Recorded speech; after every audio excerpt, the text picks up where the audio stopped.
We're here at Soldano Kustom Amplification, right here with Mona here, and we're gonna go check out the amplifiers that Soldano makes. Let's go see if we can find Mike Soldano.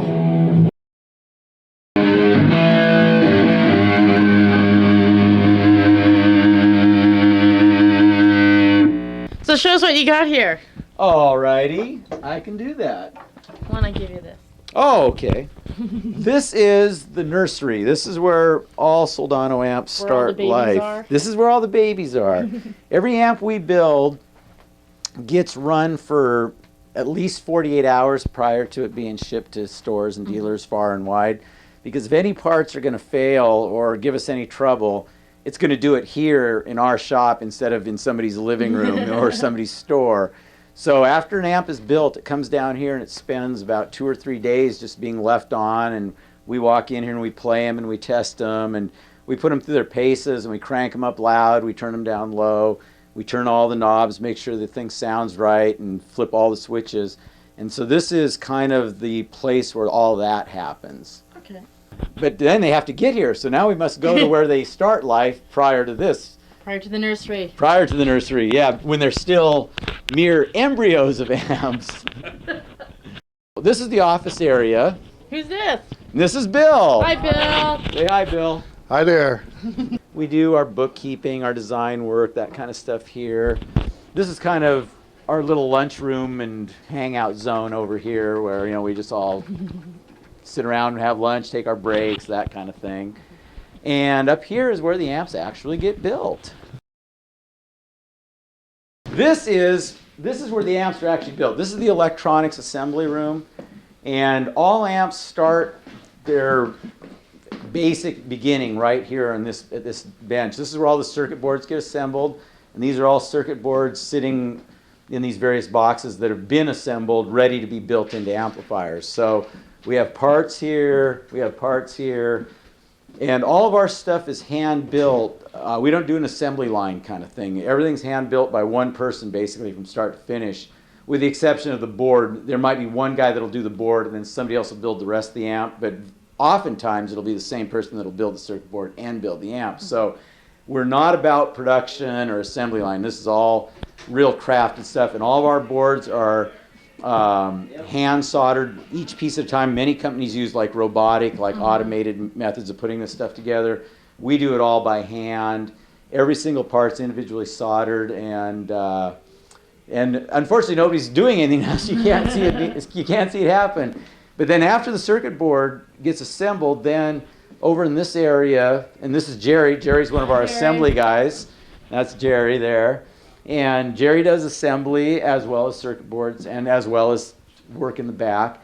Every amp then, each guy has his own little workstation, so then the amp is assembled from nothing more than just a sheet metal box like that to the final chassis such as this, all in this room, like I say, and again, with one person start to finish.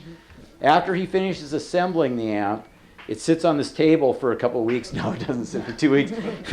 It sits here until we have time to test it, and then it goes over here to our test area where we have our state-of-the-art high-tech 1950s test gear. And but we do vacuum tubes, so this is actually state-of-the-art for vacuum tube stuff. And here we do the electronics testing where we put a sine wave through the amp and we do all the various, you know, techie kind of stuff, but that still isn't going to guarantee it sounds good. That happens down in that room there. But this is where we put the juice to it and see if it blows up or not. If it doesn't, we're in good shape. You know, it means we did something right. And here's one of our assembly guys, Don. Hi, Don. This is Don, this is Lindsay, and this Nice is to meet you. DA. And Don's one of the master craftsmen that, yeah, one of our master craftsmen that build the cool amps. So after it gets tested there, it goes down to the nursery. After the nursery, it goes to this room here. Yeah, so this is the warehouse area back here. And this is where all the amps get their box that gives them some form. And right now, Russ is in the process of putting a serial number on a brand new 100-watt super lead overdrive. And so then he'll be assembling it into that cabinet there probably. And earlier, Russ was covering the cabinets because all the covering happens back here as well.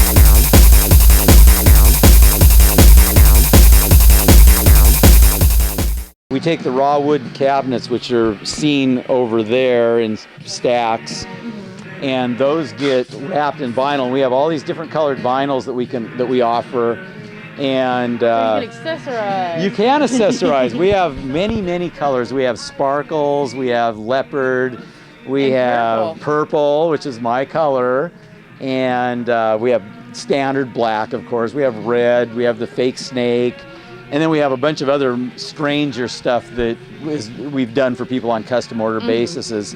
And that's one thing we offer that most companies don't, is that we can actually offer something unlike anything else, because if somebody brings us their own fabric, as long as it's something we can get to stick to the cabinet, we can apply it for them, and we can make it a one-of-a-kind deal. We just did one for a guy down in Huntington Beach. He sent us this stuff that looked like a shower curtain, but it was actually pretty cool. It had this real cool retro look to it. And we covered an amp for him, and he's got the only one that'll ever be like that, because he supplied the material and he supplied it to us, and we don't even know where he got it. So he's got a very unique piece that way. So it's kind of like a signature that you can get, which big companies can't offer. They're too much. They're all about, you know, production line stuff. You get a one-of-a-kind piece. That's right, one of a kind. Yeah, then the rest of it is just like all the other stuff that you need to have an amp company, like, you know, a 37 Chevrolet, 1953 Triumph, 1960 Harley Davidson, all the stuff necessary for an amp business. Why don't you tell us about some of your more famous customers? Well, I've been quite fortunate to have had the opportunity to work with some of the biggest names in the music business, guitar player wise anyway. Two of which have been Eric Clapton and the late Stevie Ray Vaughan. And I have a couple of pieces down in the showroom that I can show you that were actually played by those two gentlemen. And some other artists include Lou Reed, who's probably one of my biggest customers and fans, Mark Knopfler, and then just about every hair band guitar player from the 80s has used Soldano.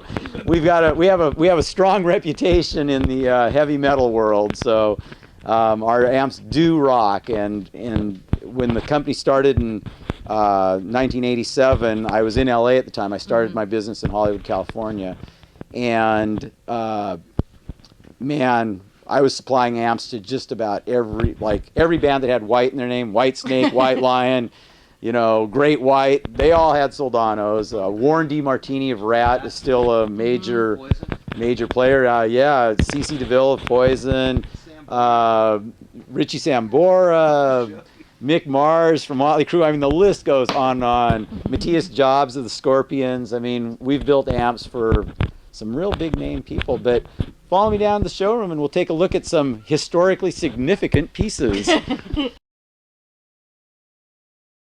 Like, this is my platinum thing I got from Great White, but of course they spell my name wrong. It's Miles Soldano. Yes, so let me show you this amplifier over here, because the significance of this is that these two cabinets and a different amp that was in this cabinet, I've since sold it. When Cream was inducted into the Rock and Roll Hall of Fame, Eric Clapton was playing through these actual cabinets back in, I think it was probably in the early 90s. Cream finally, they reunited just for one night to play at the Hall of Fame induction deal down in LA at some big fancy black tie event, and these babies were on stage with Cream, which was kind of cool because when I was a kid I listened to Cream, never got to see them live, and I didn't get to see that show live because I wasn't on the Hollywood A-list, but I did get to go to rehearsals, and this amp was played by Eric when that happened, which was kind of cool. Well, thank you for talking with us and showing us your shop here. Thank you, Lindsay. It was lots of fun. It's nice My to pleasure. meet you again. You Bye. betcha.